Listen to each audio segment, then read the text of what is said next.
Hey everyone, Adam here. So I built a computer.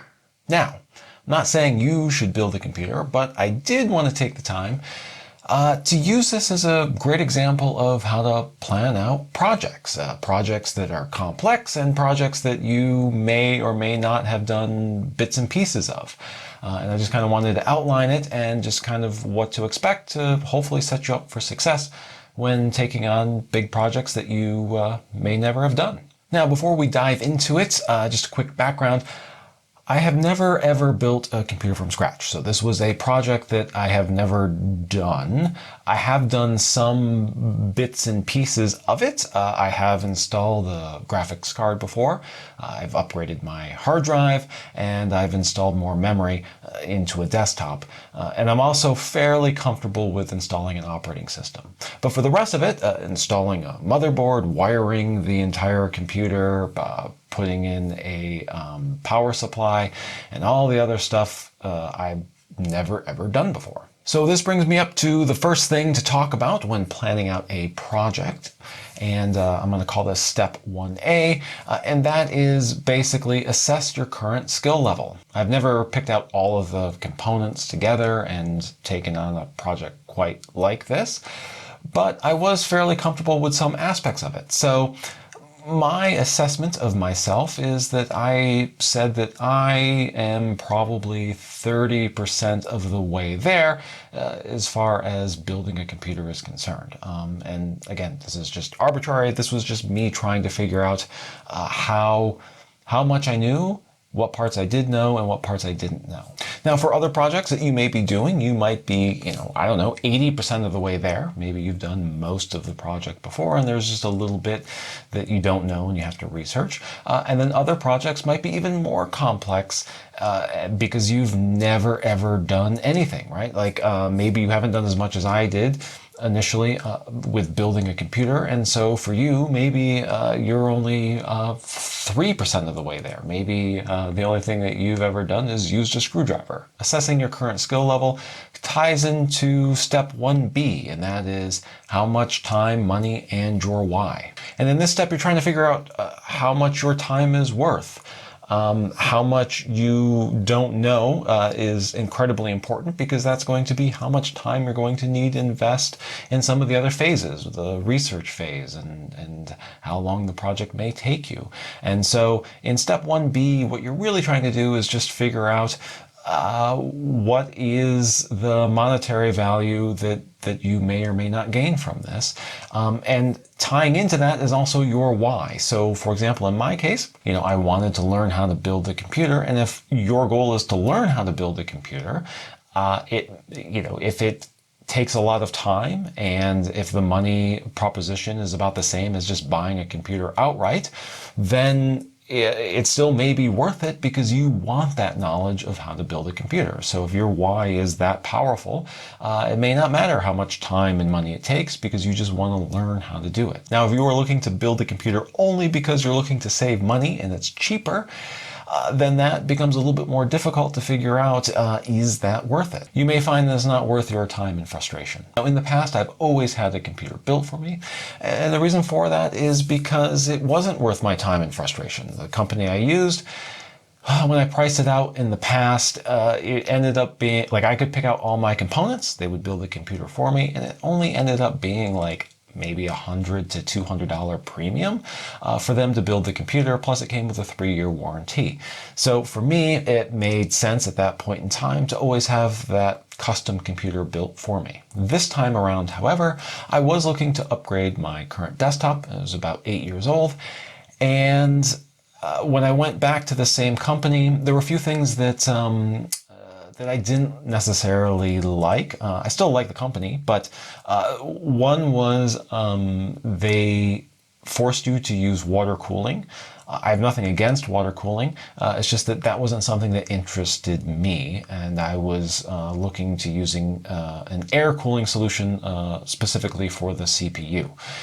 And so I wasn't a big fan of that, and I didn't really want to go down that path. And then the other issue is I already had a decent graphics card that was about 2 years old, and I wanted to use that graphics card in my new build. And so this particular company, you had to choose some kind of graphics card. And so essentially it ended up, when I added everything up to get what I wanted to build, it was going to be about $400 to $500 more expensive just because of these two items. So for me, it was kind of a no-brainer. I've always wanted to learn how to build the computer, and by saving $400 or $500 in the process, that was kind of the deciding factor that was like, yeah, okay, this is totally going to be worth my time and the potential frustrations that may come with this project because one, I'm saving money, two, I can build the thing that I want, and three, I've always wanted to do it. So for me, assessing this at this step, it was a no-brainer. I'm going to build my own computer. Now, once you've established that it's worth your time and effort to do whatever project you're looking to do, the next phase is step 2, and that is going to be the research phase. And at this point, you're figuring out how to do it. You're compiling a list of the components that you may need. So for example, with building a computer, I had to figure out all the components that I may need, what I was looking for, what I may want to purchase. And then also I'm researching how to put these components together, any potential issues I may face. And so, this phase took a while. I probably spent a good 30 hours. It was worth it, watching videos and trying to learn as much as I could. And this is going to sound weird, but you will probably dive deeper into certain things that you didn't think may have been an issue. For example, as silly as this sounds, using a screwdriver. As you're researching, you may hear people talk about not stripping the screws. And if you've never experienced that, you might be like, wait, what? I can strip the screws. What does that even mean? You should research that. You should figure out how to avoid that. Or if someone mentions, hey, be careful not to cross thread, and you've never heard of that using a screw, again, research that and figure out what that means. Someone else may mention using a torque screwdriver, and torque, what the heck is that? I just tighten the screw. What in the world are they talking about? And then you find out, like, oh, you can apply different torque settings to different screws, and it goes much deeper than what you originally thought. If you've only used a screwdriver and just hand tighten things, it's a little, I don't want to say it's complicated, it's not complicated, but there's a little bit more to it than what you may have initially thought. Also, during the research phase, if you're watching the videos, I encourage you to be skeptical. I also encourage you to watch a few videos just to make sure. It's good to see different perspectives. So for example, as far as building a computer, I think I ended up watching 5 different versions of it. And there were a couple of versions where the information, as far as building it was done exceptionally well, but some of the information given in that video was not what I would consider the best. I won't go into all the technical details, but it basically had to do with powering your graphics card. One video, the guy wasn't sure if you should do 2 PCIe Express 8 pins if your graphics card needs it, versus just doing 1 and kind of daisy chaining it. But the problem with just using 1 cord is that when you look into it and you research it, you realize that only supplies 150 watts of power. So if your graphics card requires 2 8-pin PCI Express connection, it indicates to me that the graphics card may need to draw up to 300 watts of power, or at least definitely more than 150 watts. And if you're only using 1 cord for that, or 1 connection, that is not ideal. And so in this video, the guy was just like, oh yeah, you can just daisy chain it like this, and which is not the best information. So be skeptical. And in other videos, people covered that particular information much better. And again, I didn't throw out that video because the presentation of that video, as far as how to build the computer, had great shots, and it was a good video to watch. It's just that not all that information was accurate. And I'm not going to fault the person doing that video because they probably didn't know any better. And again, even with my videos, I try to be as accurate as possible, but you don't know what you don't know. And so I try to give out myself good information, but even with my videos, be skeptical, because again, I may not have done my due diligence in trying to present the best information.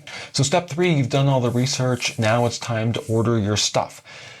The reason you're going to order all of your stuff is that way when you get it, you can start reading through the manuals. And again, this may or may not be applicable to whatever project you're doing. But like, let's say you're putting in a new floor and you are getting a tool to help you facilitate putting in the new flooring. That comes with a manual. Read that manual. You will find information in there that may be super, super useful.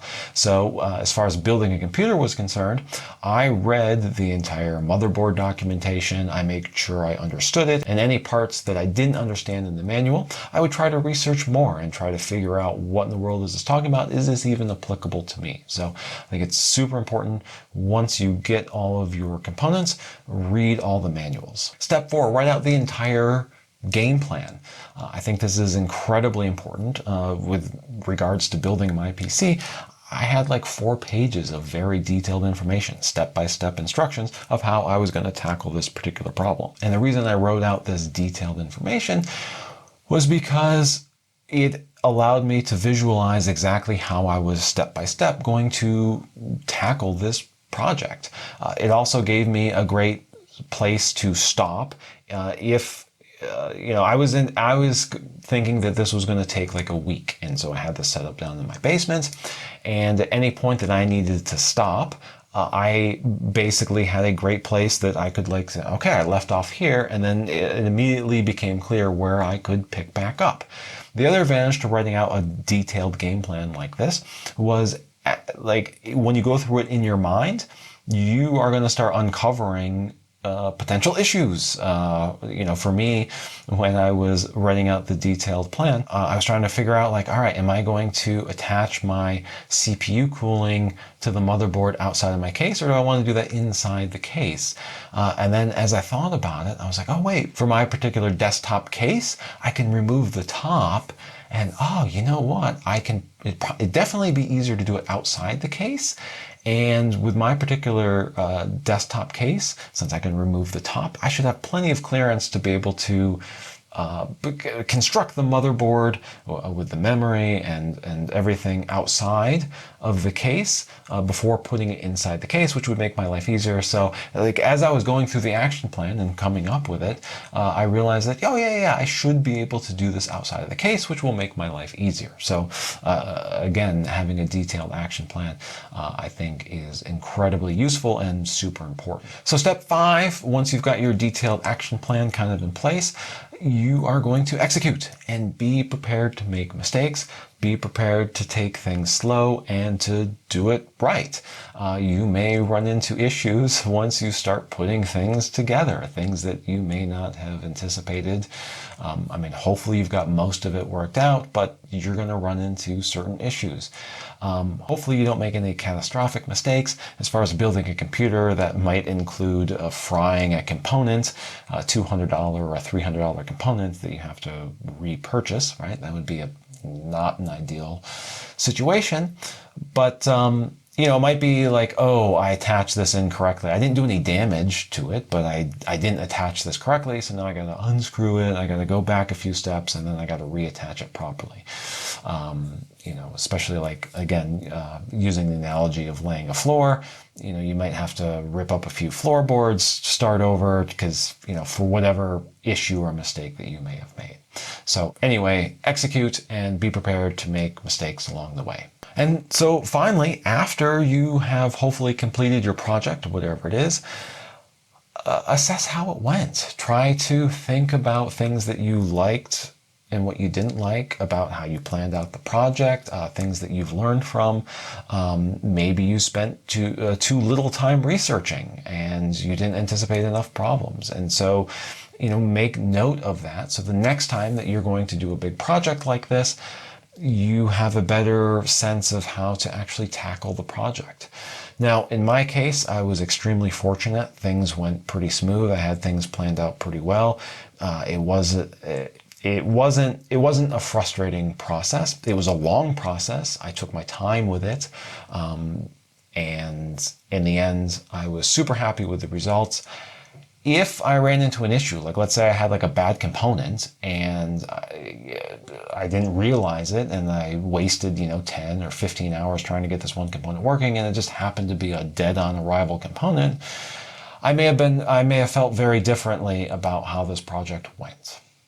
But in my particular case, super fortunate, went very smoothly. And in the end, I'm very glad I tackled this project. I saved a little bit of money. I learned a lot, and overall it was a great project for my skill level. So that's it. That was me building a computer and basically mapping out the entire project. And hopefully this gives you some tips and suggestions if you are looking to tackle a project, whatever it happens to be, whether it be renovating a house, whatever. Hopefully this will give you some guidance on figuring out one, if you want to even do the project, if it's worth your time and effort, and then if it is, and you've decided you want to go ahead with the project, how to properly research, map things out, come up with an action plan, and hopefully have a project that you are ultimately proud of in the end. So hopefully you found this helpful, and as always, thanks for watching.